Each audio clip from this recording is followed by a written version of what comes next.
Você já questionou a bondade de Deus? Ao tentar planejar algo e buscar a vontade de Deus, buscar ser obediente e honrar ao seu Senhor, e ainda assim os seus planos não deram certo, as coisas não ocorreram conforme você esperava e você desejava? Ao mesmo tempo você olha para pessoas ao seu redor, pessoas que não têm nenhum temor do Senhor, pessoas que não estão preocupadas nem um pouco em honrar, em obedecer a Deus, e ainda assim planejam e assim conseguem o que desejam. E talvez você olhou para essas situações, você comparou a sua vida com essas pessoas e então se questionou: será que de fato Deus é bom? Meu nome é Diego, eu sou pastor da Segunda Igreja Batista em Aracaju e gostaria de compartilhar com você uma mensagem, uma devocional a partir do Salmo 73, o Salmo de Asaf. Nesse Salmo, Asaf começa no versículo 1, estabelecendo uma verdade que nós não podemos esquecer, mas que ele esqueceu por algum tempo. Ele diz que Deus é bom, e essa é uma verdade que não está sujeita a questionamentos a partir da observação da vida, das nossas circunstâncias. E Asaf então deixa claro essa verdade, estabelecendo já a base desse salmo. Mas a partir do verso 2 até o verso 16, Asaf vai dizer que ele observou as circunstâncias, ele observou a vida dos ímpios e ele questionou a bondade de Deus. De forma superficial, ele olhava para as pessoas que não temiam ao Senhor e achava que elas tinham uma saúde perfeita. O problema de saúde não era algo que chegava até a vida delas. Ele vai dizer que os planos delas, aquilo que elas desejavam, os seus negócios, eles prosperavam. O que eles faziam, davam certo. E Asaf vai dizer que o resultado disso é que eles oprimiam as outras pessoas. E as pessoas desejavam então ser como eles. Eles faziam o mal, mas por estarem vivendo bem, com a saúde boa e com os negócios prosperando, com prosperidade financeira e material, eles eram invejados. E mais do que isso, esses ímpios, eles zombavam do Senhor. Eles de fato questionavam se Deus existia ou se Deus estava ouvindo e escutando aquilo que eles estavam fazendo e falando. Asaf então, ao observar tudo isso e chegar nessa conclusão de fato superficial, essa não é a realidade dos ímpios, mas essa foi a observação que ele fez. Ele vai dizer que os pés dele quase resvalaram, quase escorregaram, e ele então abandonaria ao Senhor. Ele pensava, ele meditava sobre isso, mas isso era pesado, isso era difícil demais para ele.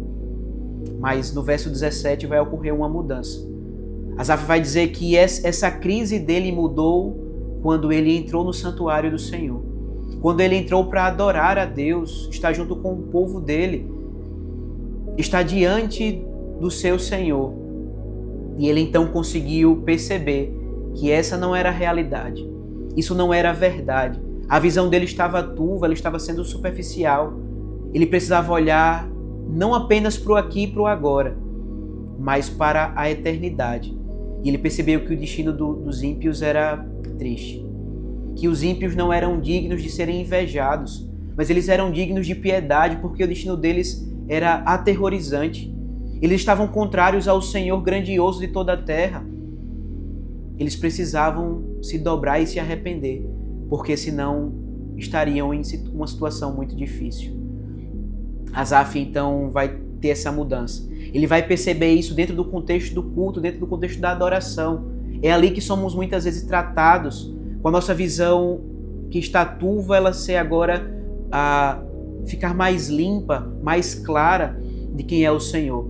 E Asaf então começa a dizer qual é a sua situação agora. Ele vai dizer que naquela época ele se sentiu amargurado. O verso 21 vai dizer isso. Que a atitude dele para com o Senhor era como de um animal irracional. Mas a partir do verso 23 ele vai mostrar essa mudança que ocorreu. Ele diz que o Senhor que estava sempre com ele, tomou ele pela mão direita e sustentou ele. Que é o Senhor que dirige ele com o seu conselho e que receberá ele com honra. Foi a mão do Senhor que fez agora ele perceber a realidade de forma diferente. e perceber que Deus continua sendo bom. Não são as circunstâncias que falam quem Ele é, mas Ele é, e nós precisamos enxergar as circunstâncias a partir de quem Ele é. E Ele então vai dizer que o Senhor é o seu principal tesouro. No verso 25 Ele vai dizer: a quem tenho no céu senão a Ti, e na terra nada mais desejo além de estar junto a Ti. O meu coração e o meu corpo poderão fraquejar, mas Deus é a força do meu coração e a minha herança para sempre. Glória ao Senhor, que transformou a vida de Asaf, que limpou os seus olhos e percebeu a bondade do Senhor. E ele percebeu que o Senhor era o seu principal tesouro, que não há nada no céu ou na terra que seja mais precioso, o que ele tenha de mais seguro senão o Senhor.